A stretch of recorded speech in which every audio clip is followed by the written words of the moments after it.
নগৰ একাংশ গোশালাত কি চলে? গোশালাৰ আঁৰত নগাঁৱত চলিছে গো মাংসৰ সিন্ডিকেট। নগৰ এখন গোশালাৰ সম্পৰ্কে চাওক এই প্ৰতিবেদন। নগাঁৱত কংগ্ৰেছে চলাইছে গো মাংসৰ সিন্ডিকেট। এখন গোশালাৰ আহিলা লৈ চলিছে গো মাংস বিক্ৰীৰ ৰমৰমীয়া বেহা। নগাঁৱত এখন গোশালাৰ ভয়ংকৰ কাণ্ড। নগাঁও আৰক্ষীয়ে গোশালাত চমজাই দিয়া গৰু গোশালাখনে বিক্ৰী কৰে গো মাংসৰ ব্যৱসায়িক। নগাঁৱৰ বেঙেনাআটিৰ এখন গোশালাৰ বিৰুদ্ধে এই বিস্ফোৰক অভিযোগ। গোশালাখনৰ গৰু বিক্ৰী হয় গো মাংসৰ কচাইখানাত। গো মাংসৰ কচাইখানাত চৰকাৰ সলনি হয়, সলনি নহয় একাংশ দালালৰ চৰিত্ৰ। এই মানুহজনলৈ মন কৰক, এওঁৰ নাম আনোৱাৰ হুছেইন। এসময়ত প্ৰাক্তন কংগ্ৰেছী মন্ত্ৰী ৰকিবুল হুছেইনৰ অতি ঘনিষ্ঠ এই আনোৱাৰ। কংগ্ৰেছৰ শাসনকালত কৃষি বিভাগত নাৰিকলৰ পুলি বিতৰণৰ নামত সংঘটিত কৰিছিল বিয়াগুম কেলেংকাৰী। বহিৰাজ্যৰ নাৰিকলৰ পুলিৰে ৰাজ্যৰ কৃষকক অধিক মুনাফা লাভৰ সপোন দেখুৱাই ৰাজ্যৰ কৃষি বিভাগৰ পৰা লুটি নিছিলে লক্ষাধিক টকা। নগাঁৱৰ পৰা বিভূতি বৰাৰ ৰিপৰ্ট, বটদ্ৰৱা লাইভ। গৰু আমাৰ কচুৱাত ধৰিছিলে। মোৰ কচুৱাত নিজৰ মানুহ আছে, মই গৰু ব্যৱহাৰ কৰোঁ। তাতে মোৰ আত্মীয় ঘৰত পঠাইছিলোঁ গৰুটো। তাত কিবা 15টা গৰু, তাতে হালোৱা গৰু আছিলে। তাতে গৰুকেইটা ধৰিছিলে, ধৰি পেলাই গৰুচলাত দি দিলে। মই এইটো কি কয়, আনোৱাৰ বুলি কয়, তাৰ গৰুচলাত দিছিলে। তাৰপিছত মই কেছ খেলি আজি কেছ ডিগ্ৰী পাই মালটো ওলাবৰ কাৰণে আহিছে। এসপ্তাহৰ পৰা মোক ঘূৰাই আছে আনোৱাৰে। আজি দিলে মালটো।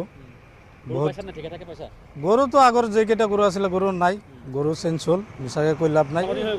গৰু সলনি হৈছে, তথাপিও যিয়ে নহওক দিছে মোক আৰু মই চমজি লৈছোঁ। আৰু এতিয়া মই কি ক'ম, এতিয়া সিহঁতৰ গৰু চলাত পুলিচে ধৰি দিছে। এতিয়া গৰুকেইটা আগৰ অৱস্থাত নাই, প্ৰথম যোনটো অৱস্থা আছিলে সেইটো অৱস্থাত নহয়। গৰুকেইটা চেঞ্জ হৈছে, সৰু অলপ আছে, ডাঙৰ আছে, মিলামিলিকৈ দিছে। 15টাই দিছে, মই চমজি পাইছোঁ। আৰু কি কৰিম, মুঠতে ধৰক না 3 মাহৰ ওপৰত হৈ গ'ল। এতিয়াতো চাওক, আমি কেনেকৈ ক'ম এতিয়া, সিহঁতে কোৰ্টৰ পৰা কি অৰ্ডাৰ দিয়ে, সিহঁতক কি কেনেকুৱা ছিষ্টেমত।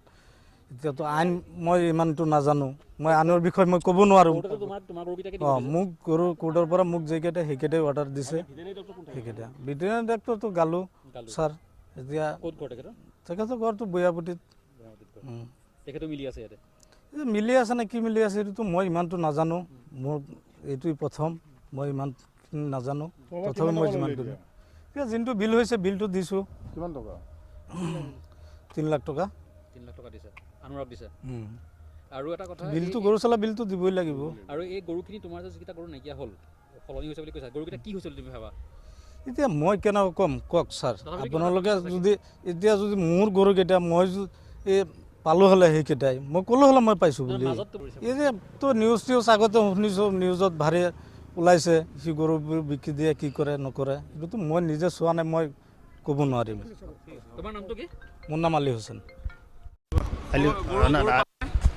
গৰু আমি পাইছোঁ, হ'লেও আমাৰ যিখিনি গৰু আছিলে সেইখিনি আমি পোৱা নাই। আনোৱাৰৰ গৰুচলা বুলি কয়, গৰুচলাৰ নামটো কি?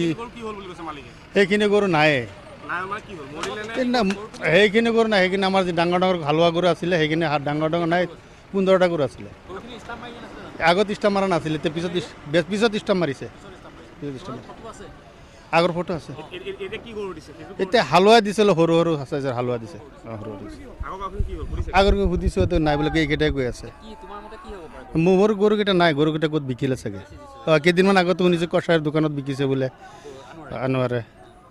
আৰু আনোৱাৰ আৰু আমাৰ এয়া আৰু কোনজন আছে লগত, আৰু কোন ভেটেৰিনেৰী ডক্টৰ এজন আছে, তেখেতৰ নামটো কি জানি, কি গালু নে কি কয়। নাই নাই, তেনেকৈ দিয়া নাই বুলি। আজি ধৰক 3 মাহ হৈ গ'ল। 3 মাহ, আজি 3 মাহ 9 দিন। গৰু 15টাই দিছে। গৰু কিন্তু সৰু, আমাৰ নিজৰ কোনো গৰুখিনি। সেইখিনি গৰুখিনি মূল্য ধৰক আছিলে, 15টা গৰু আছিল 8.5 লাখ টকাৰ। এতিয়া সিহঁতে নিজে কিনি ৰাখিব খুজিছিলে, আনোৱাৰে 4.5 লাখ টকা দিব আৰু বিলখিনি কাটি ৰাখিব। কিন্তু আমি সেইখিনি পিছত পোৱা নাই। আমি কৈছোঁ নাই, নহ'ব। এই ধৰক বৰ্তমান 4 লাখ নহ'ব 4 লাখ তোমাৰ কেছ পইচা তোমাক কিমান দিছে কালি কেছ পইচা দিয়ে না আমি তাৰপিছত 4 লাখ 4.5 লাখ টকা গৰুৰ বিলে হয় তাৰপিছত বিল যেতিয়া বিলটো হয় তেতিয়া আমি কৈছিলোঁ যে ইমান টকাত বিল আমি গৰু নিদিওঁ দিনেৰ পিছত কি কয় জবৰদস্তি দম দেখুৱায় তাৰমানে তাৰপিছত ক'লে যে কি নিলে নিবা নিলে নাই যোৱাগে তাৰপিছত